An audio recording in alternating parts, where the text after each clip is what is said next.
నమస్తే రమగారు. నమస్తే జయ. రమగారు, కొంతమంది ఇళ్లలో ఇంట్లోనేమో రుసలాడుతూ ఉంటారండి. ఆ మొహం చూస్తేనే వామ్మో వీళ్ళతో అసలు మాట్లాడనే కూడదు, చేదరనిపించేస్తుంది నిజం చెప్పాలంటే. బయటికి వెళ్ళి మాత్రం గుమ్మం దాటటం చాలు ఎంతో మర్యాదగా మాట్లాడతారు. ఇరుగు పొరుగుతో కావచ్చు, ఫ్రెండ్స్తో కావచ్చు, లేకపోతే ఫోన్లు వచ్చినా సరే ఎంత ఓపికగానో ఎంతో మర్యాదగా ఎంతో టైం ఇచ్చి మాట్లాడతారు. ఇంట్లో ఆడమనిషి ముఖ్యంగా ఏ మాట అడిగినా విసుగు అనిపిస్తుంది. ఒక మాట ఎక్కువ, రెండో మాట తక్కువ అన్నట్లుగా మాట్లాడతారు. ఓపిక లేనట్లు మిగతా కోపం మొత్తం ఇక్కడ చూపించేస్తూ ఉంటారు. భలే కష్టం అనిపిస్తుంది కదండి ఇళ్లలో ఉండే వాళ్ళకి. ఉన్న మనిషికి భలే ఇబ్బంది అనిపించదు?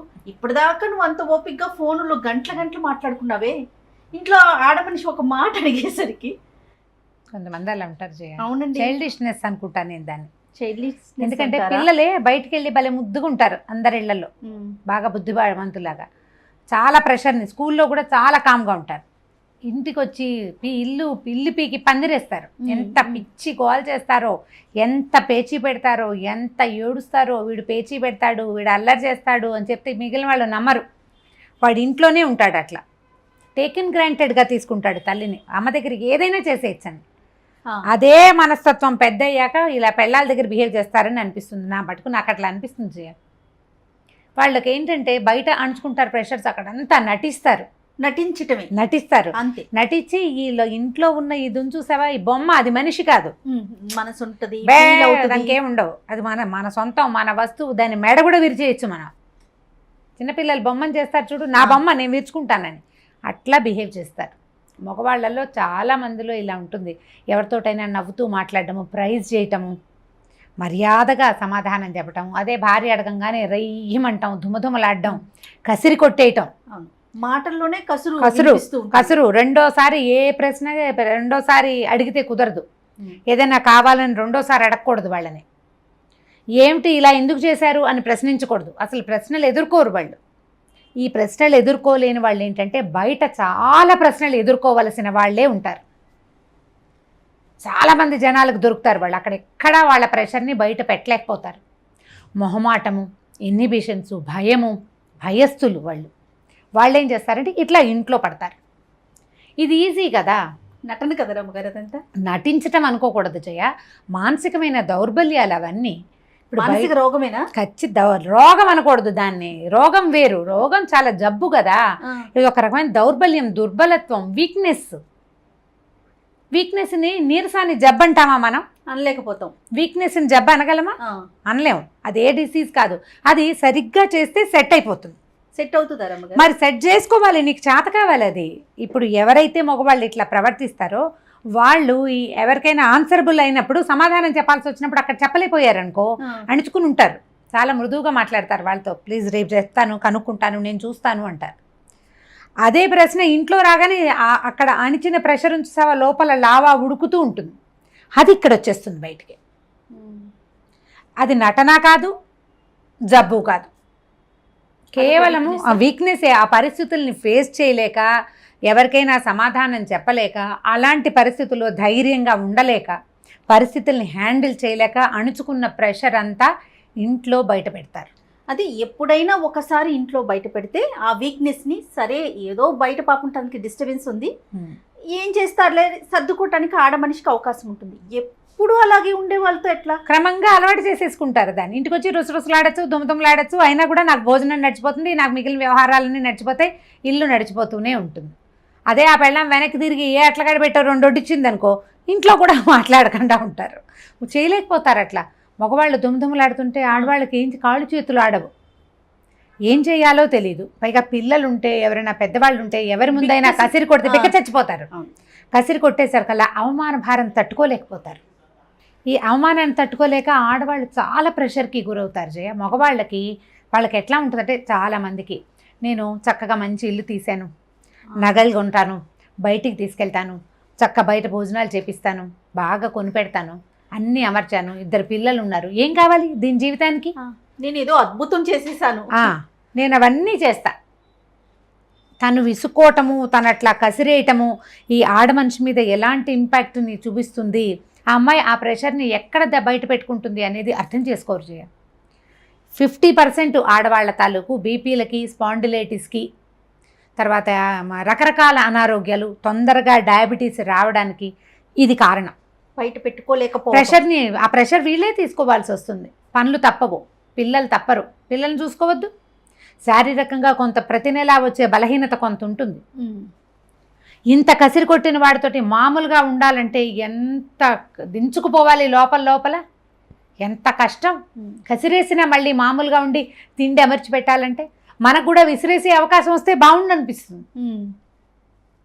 ఆ విసిరే అవకాశం ఉన్నవాళ్ళు విసిరేస్తారు, గోల్ చేస్తారు, పోట్లాడతారు. ఇల్లు రణరంగంలాగా ఉంటుంది. ఆయన విసుకుంటాడు, ఆవిడ విసుకుంటుంది. పిల్లలు ఎక్కడికి పారిపోదానరా దేవుడా అని ఏడుస్తూ ఉంటారు. అత్త మామ ఇంట్లో ఉండలేరు. ఈ ప్రెషర్ అణుచుకోలేని ఆడవాళ్ళు ఇలా ప్రవర్తిస్తారు, గొడవలు అయిపోతాయి. ప్రెషర్ అణుచుకునే వాళ్ళు అనారోగ్యాల పాలైపోతారు. తొందరగా వృద్ధాప్యం వచ్చేస్తుంది. అడగలేకపోతారు, అడగలేరు, ప్రెషర్ని అణుచుకోవాల్సి వస్తుంది. ప్రతి మగవాళ్ళు భార్య వీక్గా కనపడుతున్నా, లేకపోతే తొందరగానే తనకంటే 5-6 ఏళ్ళు చిన్నది ఏజ్డ్ లుక్ ఎందుకు వచ్చింది ఈ అమ్మాయికి అనేది ఆలోచిస్తే దానికి కారణం 50% మనమేనని తెలుస్తుంది. 100% అని నేను అన్నాను. ఖచ్చితంగా 50% మగవాళ్ళ దౌష్యము, వాళ్ళ విసుగు, వాళ్ళు కసిరేసేయటము, వాళ్ళ అవమానించటము పదే పదే. మీ అమ్మ, మీ నాన్న, మీ అక్క, మీ చెల్లి అండమే కాదు, అదే నిన్ను నువ్వు బాడీ షేమింగ్ చేయటం, ఏదైనా అడిగితే సమాధానం చెప్పకపోవటం, వాళ్ళకి కావాల్సింది ఏది సరిగ్గా చేయకపోవటం. కొంతమంది ఉంటారు నో అంటారు ప్రతిదానికి. ఈ పెద్ద మనుషులు చాలా మంది ఉంటారు, కానీ తర్వాత చేస్తారు. మొదట నోని వాళ్ళు తట్టుకోలేకపోతారు, ఆడవాళ్ళు తట్టుకోలేరు. సరే, వాళ్ళు ఇంకా రెగ్యులర్గా మళ్ళీ తర్వాత చేస్తున్నారు అనుకోండి, మొదటి నోనే యాక్సెప్ట్ చేసేయచ్చు. ఎప్పటికైతే కాదు జయ. ఇప్పుడు ఎలా ఉంటుందంటే మామూలుగా మనమే ఉన్నామనుకో బాగానే ఉంటుంది. అదే ఎవరి ముందైనా నో తీసుకోవాల్సి వస్తే ఇబ్బంది అనిపిస్తుంది కదా, అవమానకరంగా అనిపిస్తుంది కదా. ఇది వరకటిలాగా లేవు రోజులు. ఆడవాళ్ళు పూర్తి స్థాయి డిపెండెంట్స్గా ఈ రోజున లేరు. మగవాడు తెచ్చిపడేస్తే ఇల్లు దిద్దుకోవటమే ఈ రోజు ప్రపంచం కాదు. ఉద్యోగం చేయకపోయినా ఇళ్లల్లో ఉండే వాళ్ళైనా సరే, హౌస్ వైఫ్స్ కొంత తక్కువే ఉన్నారు. ఒకవేళ హౌస్ వైఫ్స్ ఉన్నా కూడా వాళ్ళకి కూడా జీవితం టఫ్ టాస్క్గానే ఉంది ఇప్పుడు.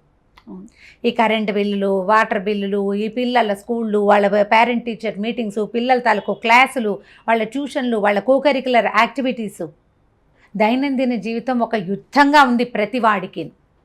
నువ్వు బయటికి వెళ్ళి ఎంత యుద్ధం చేస్తావో ఇంట్లో ఉండి ఆ అమ్మాయి కూడా అంత యుద్ధము చేయవలసిందే, చెయ్యాల్సిందే. మార్పు ఎక్కడంటే రంగాలు వేరు, నీ రంగం వేరు, ఆవిడ రంగం వేరు చేసేది. ఒకళ్ళది కురుక్షేత్రం అయితే ఇంకోళ్ళది పానిపట్టు. దాంట్లో ఏ తేడా లేదు. ప్రతివాడు ఈ రోజున యుద్ధం చేయవలసిన పరిస్థితిలోనే ఉన్నాం. భార్య ఉద్యోగం చేసే అమ్మాయి అయితే మరీ కష్టం. ఒకవేళ ఇంట్లో ఉండే భార్యలు డిప్రెషన్కి గురవుతున్నా, డిప్రెషన్లోకి దిగిపోతున్నా, తొందరగా అనారోగ్యాల పాలవుతున్నా, తర్వాత మానసికంగా వీళ్ళు ఏదైనా ఇబ్బంది పడుతున్నారనిపించిన, ఏజ్డ్ లుక్ వచ్చేస్తున్నా, మొట్టమొదట మీ పరిస్థితి ఏమిటి అనేది మగవాళ్ళు ఆలోచించుకోవాలి. మనం ఏం చేస్తున్నాం, వీళ్ళు ఇలా అవ్వడానికి మన పాత్ర ఉందా అనేది ఆలోచించుకుని కరెక్ట్ చేసుకోవాలి. మీరు భార్య మీద విసుక్కోవటం కాకుండా ప్రధానంగా ఏంటంటే మీరు బయటకు వచ్చే రకరకాల టాస్కుల్ని వాటిని డైరెక్ట్ అటాక్ ఇవ్వటం వన్స్ ప్రాక్టీస్ చేస్తే జీవితంలో మీరు ఇంకా ముందుకెళ్తారు. ప్రెషర్ అణుచుకుని ఇక్కడికి వచ్చి ఇక్కడ లావాలాగా అగ్నిపర్వతం బద్దలైనట్టు ఇంట్లో బద్దలైతే ప్రయోజనం ఏముంది? కానీ ఇప్పుడు భర్త పదే పదే భార్యను అలా విసుక్కుంటూ ఉంటే రమ్మగారు, పిల్లలకి అది అడ్వాంటేజ్. అమ్మను అసలు లెక్క చేయరు. పైగా నాన్న రాని నీ సంగతి చెప్తా అన్నట్లుగా వెళ్ళిపోతుంది అంటారు. పిల్లల్లోకి వస్తే అంటారేమో. చిన్న టీనేజ్ లో కాదు, టీనేజ్ లో తల్లిని లెక్క చేయరు. చిన్నప్పుడైతే నన్ను కొట్టావుగా, నాన్న వచ్చాక నీ పని చెప్తానంటారు. నాన్న వచ్చాక నీ పని చెప్తా, నాన్నతో చెప్తా నీ సంగతి. తల్లులకి విలువివ్వరు, తల్లికి విలువివ్వరు. తల్లికి విలువ ఇవ్వకపోతే జీవితంలో వాడి విలువ వాడే తెలుసుకోలేకపోతాడు. ఏ పిల్లవాడైనా కారణం ఈ భర్తే అవుతాడు కదా, 100% భర్తే అవుతారు. మగ పిల్లలకి కూడా ఈ ప్రెషర్, బయట ప్రెషర్ అంచుకుని ఇంటికి వచ్చి అల్లరి చేసే మనస్తత్వం పిల్లల్లో ఉన్నా కూడా మనం దాన్ని కొంత కరెక్ట్ చేయాలి. చెప్తూ ఉండాలి, ఇలా చేయకూడదు, తప్పు అని. ఇది సరైంది కాదు, నీకు అంత ప్రెషర్గా ఉందా, 4 గుంజీలది పైకి కిందకి ఎక్కి దిగిరా, లోపల అంచుకున్నది బయటకు వెళ్ళిపోతుంది. గుంజీలు తీస్తామండి, భర్తను ఏం చేయడం గారు. ఇప్పుడు చూద్దాం ఎంతమంది ఇస్తారు. నీకు ప్రెషర్గా ఉంటే గాలి తీసుకో, బాగా ఊపిరి తీసుకో, ప్లెంటీ ఆఫ్ ఆక్సిజన్ లోపలికి పోనివ్వు, సగం తిక్క తీరుతుంది. ఏదైనా హాయిగా వేడిగా తాగు, తీయగా తిను, పిల్లలతో కాసేపు ఆడుకో, లేదా ఆకుపచ్చగా ఉన్న చోట వెళ్ళి పచ్చగా ఉన్న చోట తిరిగిరా. ప్రెషర్ రిలీవ్ చేయి లోపల నుంచి. అదంతా నా మీద పడేస్తే నేను ఇది హ్యాండిల్ చేయలేకపోతున్నానని చెప్పగలిగే అవకాశం ఉన్న వాళ్ళు చెప్పుకోవాలి. లేని పరిస్థితి అయితే లేని పరిస్థితి అయితే ఏముంది, మీరు కూడా ఆ దాన్ని ఎక్కడైనా ప్రెషర్ని రిలీజ్ చేసుకోవాలి. ఎవరైనా సహాయం తీసుకోండి. ఏం చేయాలి, మన కజిన్స్లో కానీ అతని ఫ్రెండ్స్లో కానీ వాళ్ళ అమ్మగారిని కానీ వాళ్ళ తల్లులు సహాయం చేస్తారో చేయరు, వాళ్ళ చెల్లెళ్ళు కానీ మీరేం చేయాలి, దానికోసం మానవ సంబంధాలు బాగా పెంచుకోవాలి. చుట్టూతా ఉన్న వాళ్ళందరితోటి ఫ్రెండ్షిప్ ఉంచుకోండి. వాళ్ళ ద్వారా ఇతన్ని సెట్ చేయగలమేమో చూడండి. కొంతమందిని మనం డైరెక్ట్గా మాట్లాడలేము, ఎవరితోటైనా చెప్పించవచ్చు. ఆ అవకాశాన్ని యూటిలైజ్ చేసుకోండి. ఫ్రెండ్స్తో చెప్పించవచ్చు. ఇట్లా విసురుకుంటూ కసుకుంటే అమ్మాయి ఏమవుతుందిరా అని ఎవరైనా కనుక చెప్తే కొంచెం తగ్గచ్చు, కాస్త తగ్గేందుకు అవకాశం ఉంది. నా మీద మళ్ళీ అందరికి వెళ్ళి చెప్తున్నావు అని అదొక ఇష్యూ క్రియేట్ చేయరు కదా. అది అప్పుడు అయితే అవుతుంది. అలాంటి వాళ్ళకి వాళ్ళకి తగిన క్రియ అప్పుడు చేసుకోవచ్చు. నేను చెప్పడం ఎందుకు, నువ్వే దుమ్దుమలాడుతుంటావు, వాళ్ళకి కనపట్టాలా క్లియర్గా. చాలా మంది ఉంటారు ఫ్రెండ్స్ ముందు కూడా భార్యల్ని కసిరేసి విసుకుంటారు జయ. అవును, చాలా చిరాగ్గా ఉంటుంది అలాంటి వాళ్ళని చూస్తే. ఎవరి ముందైనా సరే, ఎవరైనా ఉండనివ్వు. అదేంటంటే నీకు అవతల వ్యక్తి మనిషిగా కనపడదు, అది నీ బొమ్మ, దాన్ని నువ్వేమైనా చేస్తావు అంతే, నీ పాయింట్. అది ఒక మనిషి. ఇప్పుడు నీ చేతిలో ₹1,00,000 ఫోన్ ఉంటే ఫోన్ అయితే విసిరి కొట్టగలవా నువ్వు? డబ్బులు గుర్తొస్తాయి. అమ్మో ఫోన్ విసిరేస్తే ఇట్లా 1,00,000 మనం సంపాదించాం, అవతల మనిషి రక్త మాంసాలతో జవసత్వాలతో ఉన్న దాన్ని విసిరి కొట్టేస్తే ఆ బొమ్మ పగలదు, లోపల చితికిపోతుంది. అంతే కదా. అంతే. విసుకోవటం, కసురుకోవటం, పిల్లల్ని కసిరినట్టు. మనం పిల్లల్నే కసరకూడదు. ఇప్పుడు వారి పెద్దవాళ్ళని తల్లుల్ని కసిరితే ఎట్లా? అవును, జీవితం పాడైపోతుంది. మనకి సమాజం బహు చిన్నది, మన ప్రపంచాలు చాలా చిన్నవైపోతున్నాయి. 100 మంది మగపిల్లలకి 100 మంది ఆడపిల్లలు లేని రోజు ఇది. 80 మంది 85 మంది ఆడవాళ్ళు ఉంటున్నారు. ఇప్పుడు మనకు దొరికిన ఒక భార్యని, మాకు దొరికిన కంపెనీని కాపాడుకోవాలి. ఈ పరిస్థితి వస్తే మగవాళ్ళని హ్యాండిల్ చేయాలి, మనం మాట్లాడుకోవాలి, విషయం చెప్పగలగాలి. ఒకవేళ చెప్పలేకపోతే ఎవరితోటైనా చెప్పించే ప్రయత్నం చేయాలి. అతని ఇంటికి రాగానే విసుకుంటుంటే కనుక విసుగొచ్చే ఏ పరిస్థితిని ఇంట్లో ఉంచకుండా జాగ్రత్త పడండి. కనీసం అదే అలవాటుగా మారిపోకుండా చేసుకోండి. ప్రతిసారి జాగ్రత్తగా ఉండలేకపోతాం, కానీ వాళ్ళకి హ్యాబిట్ అయిపోతే కష్టం కదా. పిల్లలు కూడా చెప్పుకుంటూ ఉండాల్సి వస్తుంది. ఇది కొంచెం కష్టసాధ్యమైన సంగతే, కానీ ట్రై చేయొచ్చు. ఇట్లా ఫ్రెండ్స్ ద్వారా, కజిన్స్ ద్వారా ఎవరితోటైనా చెప్పిస్తే కొంత మార్పు రావడానికి అవకాశం ఉంది. రైట్ రామ్ గారు, నమస్తే. నమస్తే జయ. ఈ వీడియో కనుక మీకు నచ్చినట్లయితే లైక్ చేయండి, షేర్ చేయండి. మరిన్ని వీడియోస్ కోసం మా ఛానల్ని సబ్స్క్రైబ్ చేసుకోండి.